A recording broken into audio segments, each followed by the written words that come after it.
Mainly wait কমানোর জন্য এসেছিলাম, ওজন কমানোর জন্য। সেটা অনেকটাই হয়েছে, প্রায় 12-13 কেজি, 13 কেজি, 12 কেজির মতন ওজন কমিয়েছি। ছিল তখন আমার ওয়েট ছিল 57 কিলো, কিন্তু অনেকে ওয়েট লস করার জন্য আসে, কিন্তু আমি এখানে ওয়েট গেইন করেছি এবং এনার্জি খুব বেশি আছে। আমি এই সিস্টেমে থেকে নিজেকে অনেক ডেভেলপ করতে পেরেছি। এর জন্য thank you my coach, thank you my system.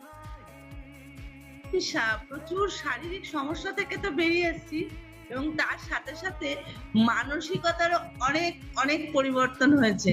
তার মধ্যে মানে ভীষণভাবে কনফিডেন্স আগের থেকে বেড়েছে।